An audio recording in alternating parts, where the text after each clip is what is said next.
उत्तर वाहिनी नर्मदा की परिक्रमा का महत्व आपको ब्रीफ करते हैं। उत्तर वाहिनी हमारे भारत में 3 जगहों पर पड़ती है। ओमकारेश्वर, अमरकंटक, महेश्वर, ओमकारेश्वर उत्तर वाहिनी है। मतलब उत्तर तरफ से बहती हुई नदी 3 जगह पर है। इस समय ओमकारेश्वर में डैम बनने के कारण वो प्राय मार्ग लुप्त हो गया। महेश्वर में 22 किलोमीटर की उत्तर वाहिनी पड़ती है और रामपुरा रणछोड़ मंदिर से रामानंद आश्रम, जो अभी आप करोगे गुजरात में, ये पड़ेगी आपको उत्तर वाहिनी नर्मदा तीसरी। पूरे 3500 किलोमीटर की नर्मदा परिक्रमा होती है। अब परिक्रमा क्या होती है आपको पता ही होगा। लगभग परिक्रमा हमारे व्रत धर्म, सनातन धर्म में परिक्रमाओं का अर्थ आप जानते हैं। आप तुलसी की परिक्रमा करते हैं, ठीक है, आप तुलसी को, सूर्य को जल चढ़ाते हैं, सूर्य की परिक्रमा करते हैं। परिक्रमा तो इतना गोल गोल घूम के यहाँ करते हैं, पर आप क्या समझते हैं कि हमने सूर्य की परिक्रमा की। शिवजी और पार्वती की परिक्रमा गणेश जी ने की, ठीक है। पृथ्वी की परिक्रमा करनी थी, उसकी जगह पर उन्होंने माता पिता की परिक्रमा की। परिक्रमा का विधान और प्रचलन हमारी संस्कृति में प्रायः आपको देखने को मिलेगा। वट सावित्री का व्रत माताएं बहनें करती हैं। क्या करती हैं? सूत लेकर परिक्रमा करती हैं। पृथ्वी सूर्य की परिक्रमा कर रही है। आपके शरीर में ब्लड क्या कर रहा है? परिक्रमा ही तो कर रहा है, ऊपर से नीचे, नीचे से ऊपर। हाँ, कर रहा है कि नहीं कर रहा? हम उसे ब्लड सर्कुलेशन बोल देते हैं, क्योंकि इधर इधर घूम रहा। हमारे शरीर से बाहर नहीं, उसका जिम्मा है कि शरीर को स्वस्थ रखना, ऑक्सीजनेट रखना, ऑक्सीजन देना, पावर देना, एनर्जाइज करना। तो ये कैसे होगा? जब वो परिक्रमा करेगा, सर्कुलेट होगा। तो हमारे भारतीय संस्कृति में जो किसी देवी देवता के को मुख्य सेंटर में रखकर उसे इर्द गिर्द घूमता है, वो चीज एनर्जी देती है, पावर देती है, आपको तप बनाती है आपके जीवन में और उन्नति करती है, मनोकामना पूर्ण करती है, आपको पावरफुल बनाती है परिक्रमा, ठीक है। और परिक्रमा कैसे की जाती है? कुछ लोग परिक्रमा दाहिने करते हैं, कुछ बाहिने करते हैं, पर परिक्रमा मुख्य रूप से किसी देवता को अपने राइट हैंड साइड रखकर चलना परिक्रमा है। अपने सीधे हाथ पर देवता का, देवी का, आस्था के केंद्र का आना और उसको घूमते रहना परिक्रमा है। कुछ लोग लेफ्ट साइड से घूमते, ये परिक्रमा गलत है। हमेशा सीधे हाथ से घूमना चाहिए। अपना देवी या देवता या आस्था का केंद्र आपके राइट हैंड साइड होना चाहिए, समझ गए? उसके लेफ्ट में और हमारे राइट में हो। तो इसका अर्थ परिक्रमा होता है। पृथ्वी सूर्य की परिक्रमा कर रही है, तारे कई इस मंडल की परिक्रमा कर रहे हैं, अंतरिक्ष की परिक्रमा कर रहे हैं। परिक्रमा तो हमारे शास्त्रों में पहले से ही विधान है। आप संत, महंत, योगी, तीर्थयात्री पहले जाते थे, आज तो तीर्थ यात्रा फिर भी बड़ी सरल हो गई है। आप लोगों के लिए 10-10 का, 16-16 का ग्रुप बन जाता है, उसका एक लीडर बन जाता है। कुछ भी तकलीफ हो तो कह देना। अरे परिक्रमा कैसी होती है? इंसान अकेला चलता है, सामान उठाता है और एक दिन में 30 या 40 किलोमीटर चलता है। जो 3500 किलोमीटर की परिक्रमा होती है, एक्चुअल परिक्रमा क्या है वो आपको बताते हैं। कुछ लोग जो आस्था जिनकी बहुत है, वो नंगे पांव करते हैं। ऐसी धूप में भी नंगे पांव चलना आसान नहीं होता। आपको पता नहीं होगा, कुछ लोग केवल और केवल परिक्रमा पूर्ण करने के बाद ही अन्न ग्रहण करूंगा ऐसा नियम लेते हैं। वो और पुण्यशाली आत्मा है। वो केवल चाय पीते हैं। पूरी परिक्रमा में 3500 किलोमीटर एक व्यक्ति एक दिन में 30 या 40 किलोमीटर चलता है, तो 3 या 4 महीने में ये परिक्रमा पूरी होती है।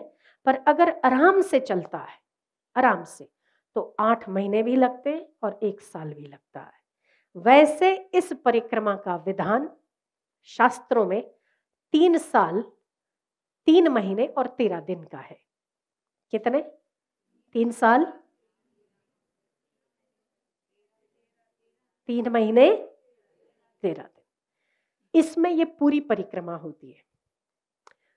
उसमें फिर जगह जगह 5 किलोमीटर चलो, तीर्थ देखो, बैठे रहो, तीर्थ का आनंद लो, फिर अगले उसमें चलो, फिर अगला कोई तीर्थ आया वहां बैठे रहो। ऐसे करते करते तो आप 3 साल में ही पहुंचोगे ना। पर अब लोगों के पास टाइम नहीं है। ठीक, टाइम नहीं तो फटफट फटफट चलते हैं, धड़ धड़ धड़, कुछ देखते नहीं देखते, बस चलते रहो। तो वो पूरी हो जाती 4 महीने में। अब उससे भी आपको डिस्काउंट चाहिए। ठीक है, डिस्काउंट चाहिए तो हो गई 16 किलोमीटर की, 18 किलोमीटर की, कि भाई शास्त्रों में लिखा है कि जो परिक्रमा 3500 किलोमीटर की नहीं कर सकता उसे 16 में निपट लेना चाहिए, वही पुण्य मिल जाता है। तो हम आपके लिए वही ले आए कि चलो भाई, नहीं से तो अच्छा है। टाइम नहीं ना आजकल। पर परिक्रमा का अर्थ है तितिक्षा सहना। आपको खाना भी मिल रहा, पीना भी मिल रहा, सोना भी मिल रहा, वो परिक्रमा नहीं हो तो होटल है ना। तो परिक्रमा में एक व्यक्ति जब 3500 किलोमीटर की परिक्रमा उठाता है, वो नियम लेता है कि जो मिलेगा और जितना मिलेगा उतना खा के पेट भरूंगा। ठीक है, उसमें अगर कहीं पर किसी ने गाली बक दी तो चल देता है, बिना खाए, बोलेगा नहीं खाना खिला, बिना खाए चल देता है। कोई पानी पिला दे तो वाह, मैया की कृपा है। कोई चाय पिला दे तो चाय पी के चल देता है। रात भर भूखा रहना पड़े तो भूखे सो जाता है। पर इस परिक्रमा के पूरे परिक्रमा में आप परिक्रमा वासियों से लेकर परिक्रमा वासियों की सेवा करने वाले लोगों की भावनाओं को सलाम किए बिना नहीं रहोगे, क्योंकि अद्भुत इनके भीतर जो प्रीति है, जो सेवा का भाव है, वो बड़ा अद्भुत है। एमपी में गरीब इलाकों में घर में 10 लोग हैं और घर में 10 लोगों की 20 रोटियां बनती है। गरीब लोग हैं, 20 रोटियां बनती है। अगर परिक्रमा वाली 10 आ गए ना तो एक चौथाई हिस्सा बांटकर खुद भूखे रह जाएंगे, पर परिक्रमा वासियों को खिलाकर ऊपर से पानी देकर सुलाएंगे। ये सेवा का भाव है। जिसके पास है वो दे रहा है तो बड़ी बात नहीं है, पर जिसके पास नहीं है वो अपने पेट का काट के दे रहा है, वो बड़ी बात है। ऐसे ऐसे लोग भी हैं। शूलपाणेश्वर की झाड़ी है, ऐसी खड़ी चढ़ाई है कि उसमें बैठे बैठे आपको पूरा पहाड़ चढ़ना है। अगर एक पैर पगडंडी से एक पैर अगर फिसल गया तो आप सीधे खाई में नीचे जा सकते हो, पर आज तक ऐसा कोई हादसा नहीं हुआ। वहां ऊपर जाके आपको ना पानी मिलता है ना आपको भोजन मिलता है। पानी कई किलोमीटर नीचे से आदिवासी बच्चे भरकर ले आते हैं, पर अद्भुत सेवा का भाव ये देखो, छोटा बच्चा ले आता है, वो अपने पास अगर छलकते छलकते गागर उसकी आधे से भी कम रह गई तब भी वो ये नहीं सोचता कि घर में माँ डांटेगी, कहेगा परिक्रमा वासियों को प्यास लगी है तो पिला दे। ये सेवा का भाव है। अपने पेट का ख्याल नहीं करेगा पर सेवा करेगा। इतने किलोमीटर चल तो अपन तो अपनी अपनी एक बोतल में अगर थोड़ा सा 2 घूंट पानी हो और अगर हमें थोड़ा 2 किलोमीटर सीधे रास्ते से भी आना, अरे अपने लिए रहने दे, आगे मिलेगा कि नहीं मिलेगा पता नहीं, वो सेवा नहीं है। सेवा का भाव देखना है तो ऐसी जगहों पर देखने को मिलता है कि जहां स्वयं के पास कुछ नहीं है फिर भी वो आपको सोने को जगह दे देगा। कहीं तो मैंने ये भी सुना है मध्य प्रदेश में लोगों के पास बहुत गरीबी है। शूलपाणेश्वर झाड़ियों में तो लोगों के पास खाने को नहीं मिलता। आदिवासी इलाका है, पहले वहां पर लूटपाट चलती थी, अब तो वही लोग सेवा करते। तो बड़े दूर दराज क्षेत्रों से नीचे उतरकर बेचारे अनाज पानी सबकी व्यवस्था करते। और छोटा सा एक टपरी होता है, कभी हवा आता है तो वो भी उड़ जाता है और 3-4 लोग उस छोटी सी ऐसी जो घास उगती है ना जंगलों में, उससे वो बनाते हैं, और उसमें परिक्रमावासी आए तो ये खड़े रह जाते और उनको सोने को देते। इससे अद्भुत उदाहरण सेवा का क्या हो सकता है।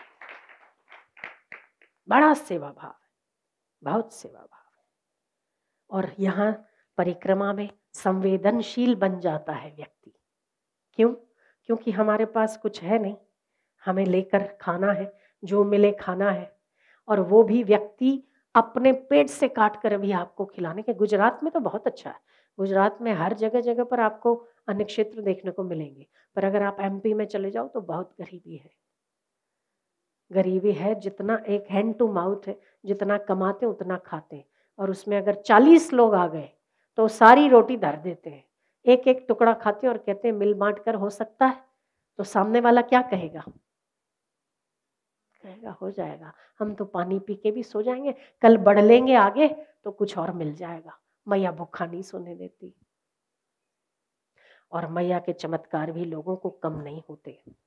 अब हम ये जो परिक्रमा का ये है वो हम आपको बताते हैं कि परिक्रमा केवल नर्मदा की नहीं होती, गिरिराज की परिक्रमा होती है, गोदावरी की परिक्रमा होती, गंगा की भी हुआ करती थी पहले। अब तो बीहड़ वन है और उसमें थोड़ा ग्लेशियर है गौमुख से, तो वहाँ थोड़ी दिक्कत आती है, तो उसका विधान नहीं है गंगा की परिक्रमा का। गोदावरी की परिक्रमा होती है, गिरिराज की परिक्रमा होती है, और भी नदियों की परिक्रमा होती है। पर नर्मदा जी की परिक्रमा करने का विधान क्यों है? नर्मदा पर पूरा पुराण बना हुआ है, रेवा खंड पुराणों का एक हिस्सा है। नर्मदा को दूसरा नाम रेवा भी दिया गया है। तो वैराग्य की जननी नर्मदा है, वैराग्य देती है नर्मदा जी, प्रेमा भक्ति देती है यमुना जी, ज्ञान देती है गंगा जी। तो रेवा खंड में नर्मदा जी की परिक्रमा का भूरी भूरी प्रशंसा की है। मार्कंडे जी जिसने आपके ओम त्र्यंबकम यजामहे सुगंधिम पुष्टिवर्धनम उर्वारुकमिव बंधनान मृत्युर्मुक्षयमामृतात्, ये जो मंत्र दिया है जिस ऋषि ने, वो मार्कंडे कई वर्षों से और कई युगों से आज भी परिक्रमा में है। और कहा जाता है कि जिस घाट से आज आप कीड़ी मकोड़ी घाट से जो संकल्प लेंगे, वहां से आज भी सुबह 4 बजे ऋषि मार्कंडे परिक्रमा उठाते हैं, जहां से आप लोग उठाओगे आज। तो आज भी अश्वत्थामा परिक्रमा में है, आज भी कई ऋषि मुनि हम इसका आध्यात्मिक महत्व बताते हैं। आप जिस व्यक्तियों को जीवन में अद्भुत रहस्यों का संकलन चाहिए, जो आपने पूरे जीवन में कभी नहीं उस चीज का, उस बात का, उस रहस्यमयी घटनाओं का अनुभव नहीं किया है, उन सारे व्यक्तियों को परिक्रमा में वो सारे अनुभव होते जो उन्होंने आज तक मशक्कत करके, गधा मजदूरी करके भी उन अनुभवों को प्राप्त नहीं किया है। वो एक परिक्रमा करने में जीवन के अद्भुत रहस्यों को उजागीकरण मैया नर्मदा करती हैं। और लोगों की श्रद्धा आप देखिए, 30-30, 35-35 किलोमीटर चलते हैं, कभी भूखे रह जाते हैं, कभी ऐसे ही बरामदे में सो जाते हैं, किसी की गालियां भी खा लेते हैं, फिर भी वो क्या कहते हैं? मैया की कृपा है। ये उनकी निष्ठा ही अद्भुत है। और ऐसा होता भी है, कई लोग मार्ग भटक जाते हैं, अकेले होते हैं, ग्रुप से छूट जाते हैं, अकेले पड़ जाते हैं, तो क्या कहते हैं? ओ मैया भूल गया, रास्ता बता। और एक छोटी सी बच्ची आती है और कहती है इधर क्यों आ गए आप, कहाँ जाना था आपको? तो मुझे तो जाना इधर है। तो यहाँ क्या कर रहे हो तुम? यहाँ नहीं जाना था, पीछे तुमसे कहा था ना उसने यहाँ मत जाना। कितने जिद्दी हो तुम, मानते ही नहीं हो। टोकती भी है, बोलती भी है। अब उस बच्ची को कैसे पता कि पीछे किसी ने रोका था? कोई तो है ना वो जिसे पता है कि पीछे रोका है, पर तुम जिद्दी टाइप के इंसान हो। पर सुन, अभी आखिरी बार रास्ता बता रही हूं तेरे को, सीधे सीधे निकल ले, उससे दाएं मुड़ जाना। चल, चलती हूँ साथ में। वो आगे आगे चलती है, पीछे पीछे, वहां उस पॉइंट पर जाके छोड़ देती है, बोलती है अगली बार अगर बहुत जिद की ना, बहुत शानपन दिखाया, तो मैं नहीं आऊंगी रास्ता दिखाने।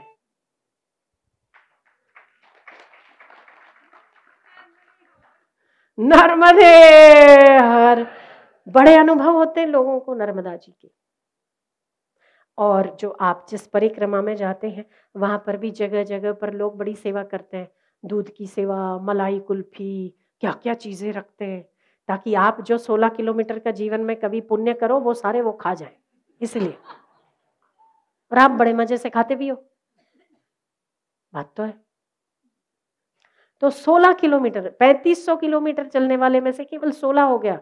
उस 16 में भी ऐसे चील कौए आ जाते हैं सारे, हम उनको तो धन्यवाद देते हैं, खैर उनके लिए वो सेवा है, पर हमारे पुण्य के लिए तो वो चील कौए हो ना, वो तो खा जाते ना, पुण्य तो वो खा रहे, हम ठोक रहे हैं, वो बैठे बैठे खा रहे।